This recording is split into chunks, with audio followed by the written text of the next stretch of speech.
L'étrange voyage. Il avait si bien commencé cependant. Pour ma part, je n'en fis jamais qui s'annonça sous de plus heureux auspices. La Provence est un transatlantique rapide, confortable, commandé par le plus affable des hommes. La société la plus choisie s'y trouvait réunie. Des relations se formaient, des divertissements s'organisaient. Nous avions cette impression exquise d'être séparés du monde, réduits à nous-mêmes comme sur une île inconnue, obligés, par conséquent, de nous rapprocher les uns des autres. Et nous n'achions.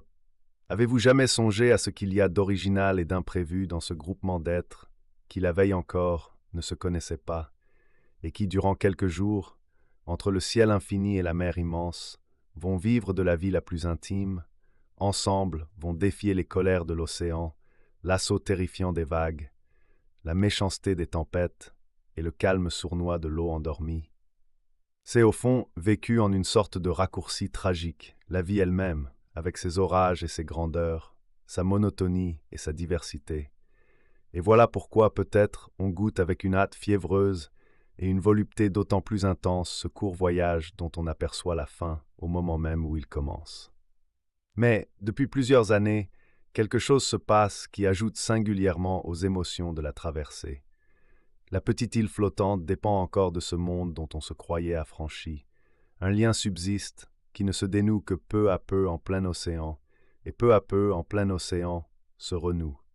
Le télégraphe sans fil, appel d'un autre univers d'où l'on recevrait des nouvelles de la façon la plus mystérieuse qui soit.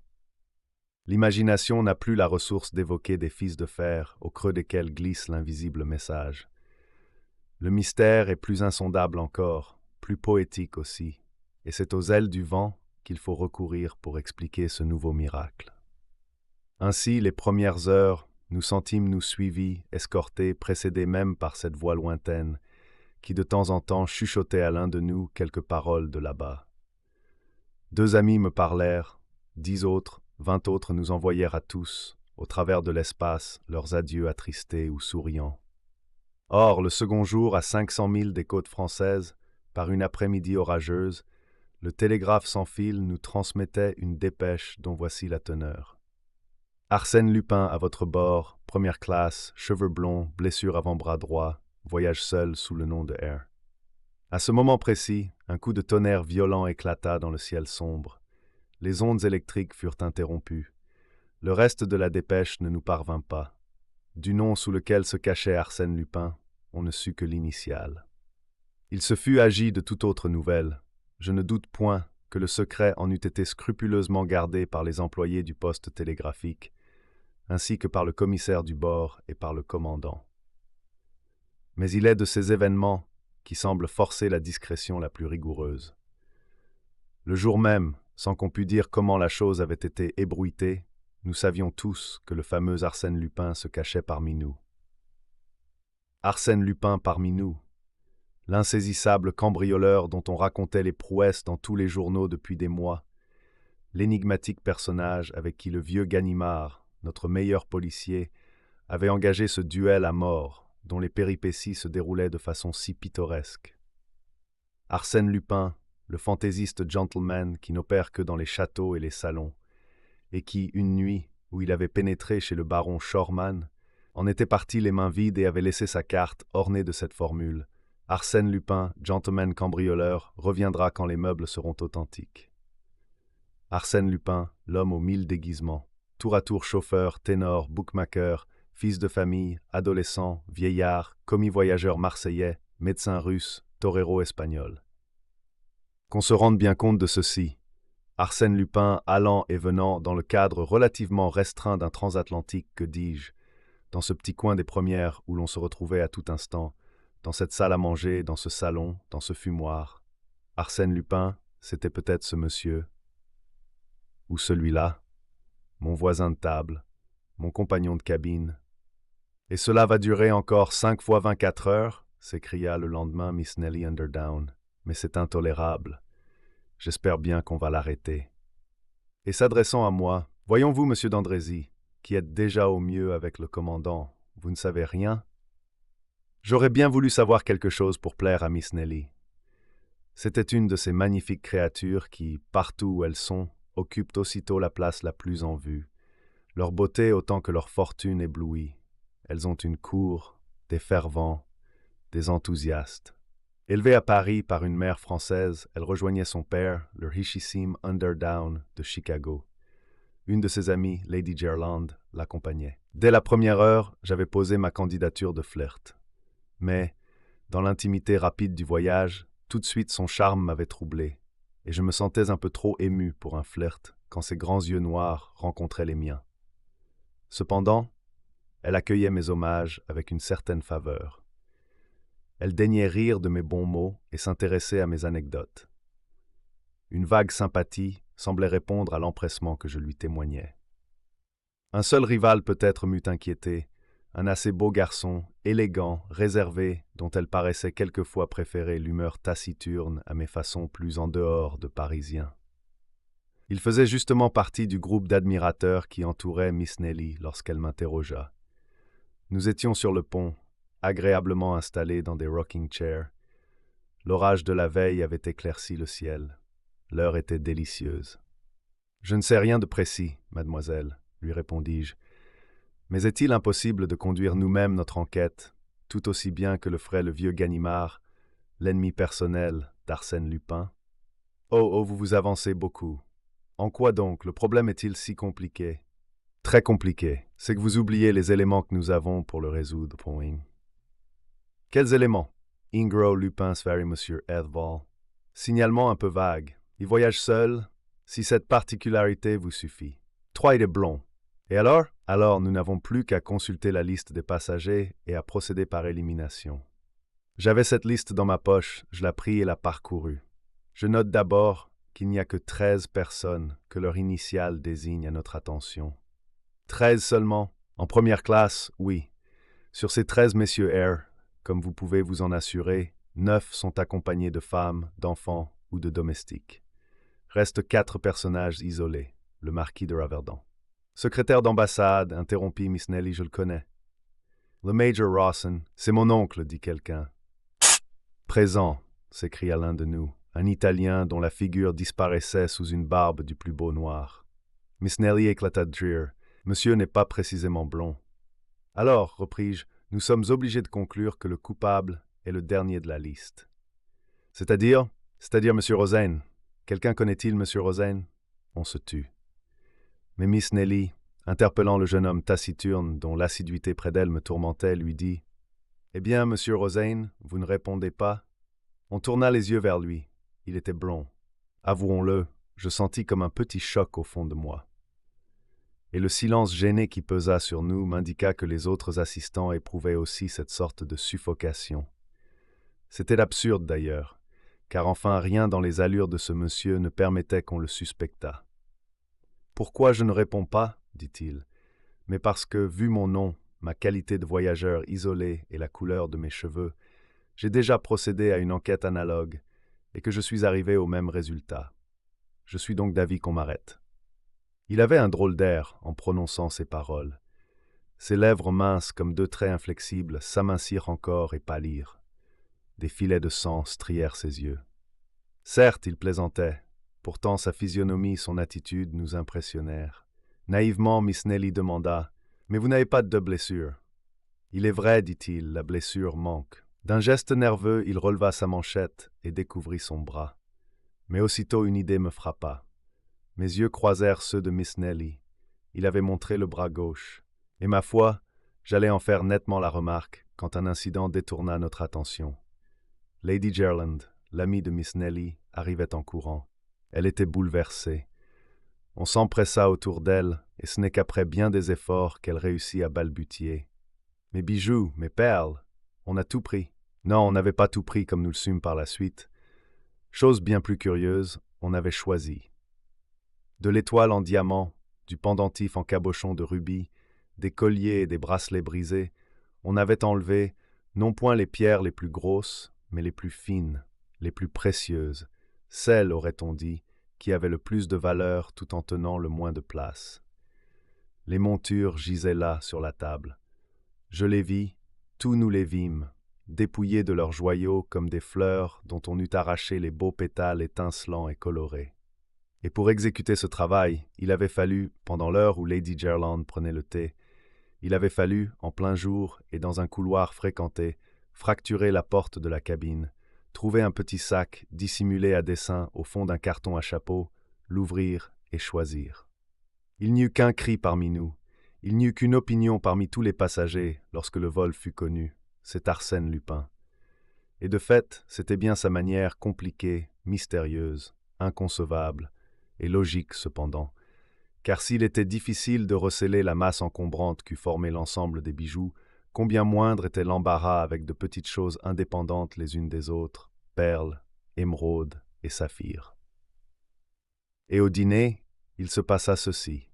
À droite et à gauche de Rosaine, les deux places restèrent vides, et le soir on sut qu'il avait été convoqué par le commandant. Son arrestation, que personne ne mit en doute, causa un véritable soulagement. On respirait enfin. Ce soir-là, on joua au petit jeu, on dansa.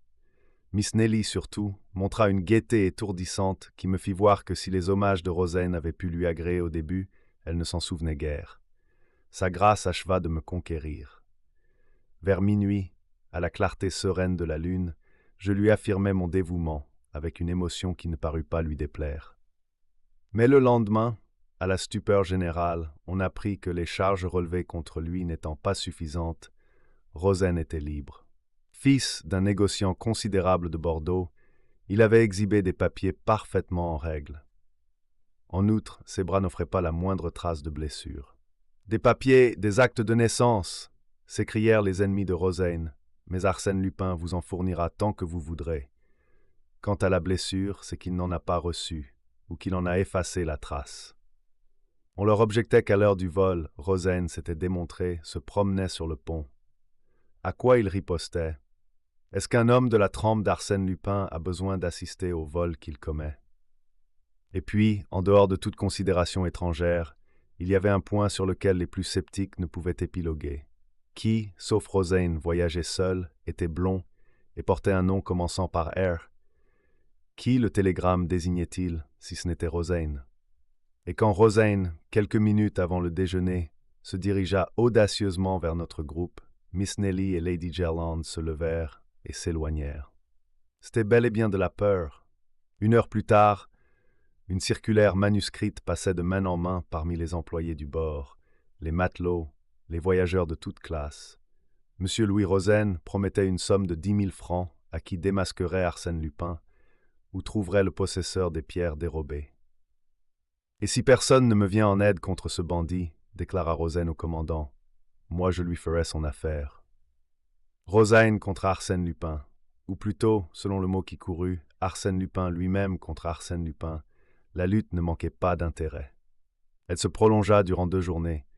On vit Rosaine errer de droite et de gauche, se mêler au personnel, interroger, fureter. On aperçut son ombre la nuit qui rôdait. De son côté, le commandant déploya l'énergie la plus active. Du haut en bas, en tous les coins, la Provence fut fouillée. On perquisitionna dans toutes les cabines, sans exception, sous le prétexte fort juste que les objets étaient cachés dans n'importe quel endroit, sauf dans la cabine du coupable. « On finira bien par découvrir quelque chose, n'est-ce pas ?» me demandait Miss Nelly. « Tout sorcier qu'il soit, il ne peut faire que des diamants et des perles deviennent invisibles. » « Mais si, lui répondais-je, ou alors il faudrait explorer la coiffe de nos chapeaux, la doublure de nos vestes et tout ce que nous portons sur nous. » Et lui montrant mon Kodak, un 9D12, avec lequel je ne me lassais pas de la photographier dans les attitudes les plus diverses. Rien que dans un appareil pas plus grand que celui-ci, ne pensez-vous pas qu'il y aurait place pour toutes les pierres précieuses de Lady Gerland? On affecte de prendre des vues, et le tour est joué. Mais cependant, j'ai entendu dire qu'il n'y a point de voleur qui ne laisse derrière lui un indice quelconque. Il y en a un, Arsène Lupin. Pourquoi? Parce qu'il ne pense pas seulement au vol qu'il commet, mais à toutes les circonstances qui pourraient le dénoncer. Au début, vous étiez plus confiant, mais depuis, je l'ai vu à l'œuvre. Et alors, selon vous? Selon moi, on perd son temps. Et de fait, les investigations ne donnaient aucun résultat, ou du moins celui qu'elles donnèrent ne correspondait pas à l'effort général. La montre du commandant lui fut volée. Furieux, il redoubla d'ardeur et surveilla de plus près encore Rosaine avec qui il avait eu plusieurs entrevues. Le lendemain, ironie charmante, on retrouvait la montre parmi les faux cols du commandant en second. Tout cela avait un air de prodige et dénonçait bien la manière humoristique d'Arsène Lupin, cambrioleur, soit, mais dilettante aussi. Il travaillait par goût et par vocation, certes, mais par amusement aussi. Il donnait l'impression du monsieur qui se divertit à la pièce qu'il fait jouer et qui, dans la coulisse, rit à gorge déployée de ses traits d'esprit et des situations qu'il imagina. Décidément, c'était un artiste en son genre, et quand j'observais Rosaine, sombre et opiniâtre, et que je songeais au double rôle que tenait sans doute ce curieux personnage, je ne pouvais en parler sans une certaine admiration. Or, l'avant-dernière nuit, l'officier de quart entendit des gémissements à l'endroit le plus obscur du pont. Il s'approcha. Un homme était étendu, la tête enveloppée dans une écharpe grise très épaisse, les poignets ficelés à l'aide d'une fine cordelette. On le délivra de ses liens. On le releva, des soins lui furent prodigués. Cet homme, c'était Rosaine. C'était Rosaine, assaillie au cours d'une de ses expéditions, terrassée et dépouillée. Une carte de visite fixée par une épingle à son vêtement portait ces mots: « Arsène Lupin accepte avec reconnaissance les 10 000 francs de Monsieur Rosaine. » En réalité, le portefeuille dérobé compte 20 billets de 1000. Naturellement, on accusa le malheureux d'avoir simulé cette attaque contre lui-même. Mais outre qu'il lui eût été impossible de se lier de cette façon, il fut établi que l'écriture de la carte différait absolument de l'écriture de Rosaine, et ressemblait au contraire, à s'y méprendre, à celle d'Arsène Lupin, telle que la reproduisait un ancien journal trouvé à bord. Ainsi donc, Rosaine n'était plus Arsène Lupin. Rosaine était Rosaine, fils d'un négociant de Bordeaux. Et la présence d'Arsène Lupin s'affirmait une fois de plus, et par quel acte redoutable. Ce fut la terreur. On n'osa plus rester seul dans sa cabine, et pas davantage s'aventurer seul aux endroits trop écartés. Prudemment, on se groupait entre gens sûrs les uns des autres. Et encore, une défiance instinctive divisait les plus intimes. C'est que la menace ne provenait pas d'un individu isolé, surveillé, et par là même moins dangereux. Arsène Lupin, maintenant, c'était tout le monde. Notre imagination surexcitée lui attribuait un pouvoir miraculeux et illimité. On le supposait capable de prendre les déguisements les plus inattendus, d'être tour à tour le respectable major Rawson ou le noble marquis de Raverdan, ou même, car on ne s'arrêtait plus à l'initiale accusatrice, ou même telle ou telle personne connue de tous, ayant femme, enfant, domestique. Les premières dépêches sans fil n'apportèrent aucune nouvelle. Du moins le commandant ne nous en fit point part, et un tel silence n'était pas pour nous rassurer. Aussi le dernier jour parut-il interminable. On vivait dans l'attente anxieuse d'un malheur. Cette fois, ce ne serait plus un vol, ce ne serait plus une simple agression, ce serait le crime, le meurtre. On n'admettait pas qu'Arsène Lupin s'en tînt à ces deux larcins insignifiants. Maître absolu du navire, les autorités réduites à l'impuissance, il n'avait qu'à vouloir, tout lui était permis, il disposait des biens et des existences. Heure délicieuse pour moi, je l'avoue, car elles me valurent la confiance de Miss Nelly. Impressionnée par tant d'événements, de nature déjà inquiète, elle chercha spontanément à mes côtés une protection, une sécurité que j'étais heureux de lui offrir. Au fond, je bénissais Arsène Lupin. N'était-ce pas lui qui nous rapprochait? N'était-ce pas grâce à lui que j'avais le droit de m'abandonner aux plus beaux rêves? Rêves d'amour et rêves moins chimériques, pourquoi ne pas le confesser? Les Andrézy sont de bonnes souches poitevines, mais leur blason est quelque peu dédoré, et il ne me paraît pas indigne d'un gentilhomme de songer à rendre à son nom le lustre perdu. Et ces rêves, je le sentais, n'offusquaient point Nelly. Ses yeux souriants m'autorisaient à les faire. La douceur de sa voix me disait d'espérer. Et jusqu'au dernier moment, accoudés au bastingage, nous restâmes l'un près de l'autre, tandis que la ligne des côtes américaines voguait au-devant de nous. On avait interrompu les perquisitions. On attendait. Depuis les premières jusqu'à l'entrepont où grouillaient les émigrants, on attendait la minute suprême où s'expliquerait enfin l'insoluble énigme. Qui était Arsène Lupin? Sous quel nom, sous quel masque se cachait le fameux Arsène Lupin? Et cette minute suprême arriva, Dussé-je vivre 100 ans, je n'en oublierai pas le plus infime détail. Comme vous êtes pâle, Miss Nelly, dis-je à ma compagne qui s'appuyait à mon bras, toute défaillante. Et vous, me répondit-elle. Ah, vous êtes si changée! Songez donc, cette minute est passionnante, et je suis si heureux de la vivre auprès de vous, Miss Nelly. Il me semble que votre souvenir s'attardera quelquefois. Elle n'écoutait pas, haletante et fiévreuse. La passerelle s'abattit. Mais avant que nous eûmes la liberté de la franchir, des gens montèrent à bord, des douaniers, des hommes en uniforme, des facteurs.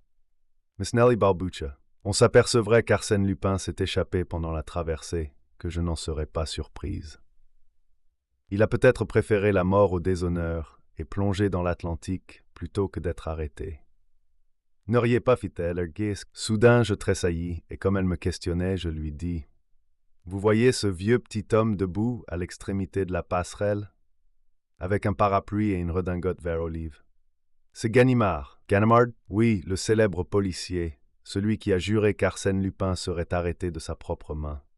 Ah, je comprends que l'on n'ait pas eu de renseignements de ce côté de l'océan. Ganimard était là, et il aime bien que personne ne s'occupe de ses petites affaires. Alors Arsène Lupin est sûr d'être pris. Qui sait? Ganimard ne l'a jamais vu, paraît-il, que grimé et déguisé, à moins qu'il ne connaisse son nom d'emprunt. Ah, dit-elle avec cette curiosité un peu cruelle de la femme, si je pouvais assister à l'arrestation? Patientons. Certainement Arsène Lupin a déjà remarqué la présence de son ennemi. Il préférera sortir parmi les derniers quand l'œil du vieux sera fatigué. Le débarquement commença. Appuyé sur son parapluie, l'air indifférent, Ganimard ne semblait pas prêter attention à la foule qui se pressait entre les deux balustrades. Je notais qu'un officier du bord, posté derrière lui, le renseignait de temps à autre. Le marquis de Raverdan, le major Rawson, l'italien Rivolta défilèrent et d'autres et beaucoup d'autres. Et j'aperçus Rozaine qui s'approchait. Pauvre Rozaine, il ne paraissait pas remis de ses mésaventures. « C'est peut-être lui tout de même, me dit Miss Nelly. Qu'en pensez-vous? Je pense qu'il serait fort intéressant d'avoir sur une même photographie Ganimard et Rozaine. Prenez donc mon appareil, je suis si chargé. » Je le lui donnai, mais trop tard pour qu'elle s'en servît. Rozaine passait. L'officier se pencha à l'oreille de Ganimard. Celui-ci haussa légèrement les épaules, et Rozaine passa. « Mais alors, mon Dieu, qui était Arsène Lupin? »« Oui, fit-elle à haute voix. Qui est-ce » Il n'y avait plus qu'une vingtaine de personnes. Elle les observait tour à tour, avec la crainte confuse qu'il ne fût pas, lui, au nombre de ces 20 personnes. Je lui dis, nous ne pouvons attendre plus longtemps. Elle s'avança, je la suivis. Mais nous n'avions pas fait 10 pas que Ganimard nous barra le passage. « Eh bien quoi » m'écriai-je. « Un instant, monsieur, qui vous presse? J'accompagne mademoiselle. » First appeared in Waplution or Periuse. Il me dévisagea profondément, puis il me dit, les yeux dans les yeux, « Arsène Lupin, n'est-ce pas ?» Je me mis à rire. « Non, Bernard d'Andrézy, tout simplement. Bernard d'Andrézy est mort il y a 3 ans en Macédoine. Si Bernard d'Andrézy était mort, je ne serais plus de ce monde. Et ce n'est pas le cas. Voici mes papiers. Ce sont les siens. Comment les avez-vous, c'est ce que j'aurai le plaisir de vous expliquer. Mais vous êtes fou? Arsène Lupin s'est embarqué sous le nom de R. Oui, encore un truc de vous, une fausse piste sur laquelle vous les avez lancés là-bas.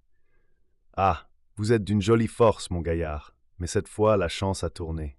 Voyons, Lupin, montrez-vous beau joueur. J'hésitais une seconde. D'un coup sec, il me frappa sur l'avant-bras droit. Je poussai un cri de douleur. Il avait frappé sur la blessure encore mal fermée que signalait le télégramme. Allons, il fallait se résigner. Je me tournai vers Miss Nelly. Elle écoutait, livide, chancelante. Son regard rencontra le mien, puis s'abaissa sur le Kodak que je lui avais remis. Elle fit un geste brusque, et j'eus la certitude qu'elle comprenait tout à coup. Oui, c'était là, entre les parois étroites de chagrin noir, au creux du petit objet que j'avais eu la précaution de déposer entre ses mains avant que Ganimard ne m'arrêtât, c'était bien là que se trouvaient les 20 000 francs de Rozaine, les perles et les diamants de Lady Gerland. Ah, je le jure, à ce moment solennel, alors que Ganimard et 2 de ses acolytes m'entouraient, tout me fut indifférent. Mon arrestation, l'hostilité des gens, tout, hors ceci, la résolution qu'allait prendre Miss Nelly au sujet de ce que je lui avais confié. Que l'on eût contre moi cette preuve matérielle et décisive, je ne songeais même pas à le redouter. Mais cette preuve, Miss Nelly se déciderait-elle à la fournir? Serais-je trahi par elle, perdu par elle? Agirait-elle en ennemi qui ne pardonne pas, ou bien en femme qui se souvient et dont le mépris s'adoucit d'un peu d'indulgence, d'un peu de sympathie involontaire? Elle passa devant moi, je la saluai très bas, sans un mot. Mêlée aux autres voyageurs, elle se dirigea vers la passerelle, mon Kodak à la main. Sans doute, pensai-je, elle n'ose pas, en public. C'est dans 1 heure, dans un instant, qu'elle le donnera. Mais, arrivée au milieu de la passerelle, par un mouvement de maladresse simulée, elle le laissa tomber dans l'eau, entre le mur du quai et le flanc du navire. Puis je l'avassai Wenner. Sa jolie silhouette se perdit dans la foule, m'apparut nouveau et disparut. C'était fini, pour jamais.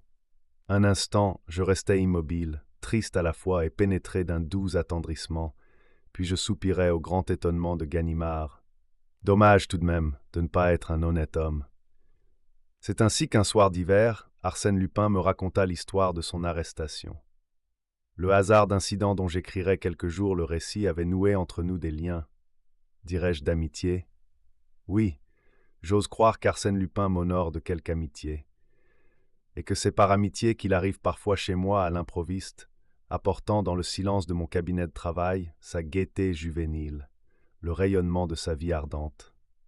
Sa belle humeur d'homme pour qui la destinée n'a que faveur et sourire.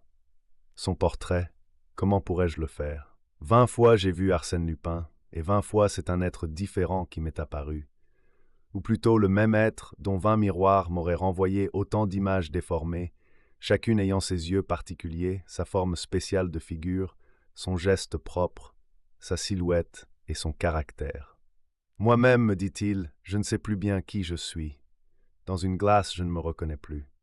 Boutade, certes, et paradoxe, mais vérité à l'égard de ceux qui le rencontrent et qui ignorent ses ressources infinies, sa patience, son art du maquillage, sa prodigieuse faculté de transformer jusqu'aux proportions de son visage et d'altérer le rapport même de ses traits entre eux. Pourquoi, dit-il encore, aurais-je une apparence définie? Pourquoi ne pas éviter ce danger d'une personnalité toujours identique? Mes actes me désignent suffisamment. Et il précise avec une pointe d'orgueil, tant mieux si l'on ne peut jamais dire en toute certitude, voici Arsène Lupin. L'essentiel est qu'on dise sans crainte d'erreur. Arsène Lupin a fait cela. Ce sont quelques-uns de ses actes, quelques-unes de ses aventures que j'essaye de reconstituer, d'après les confidences dont il eut la bonne grâce de me favoriser, certains soirs d'hiver, dans le silence de mon cabinet de travail.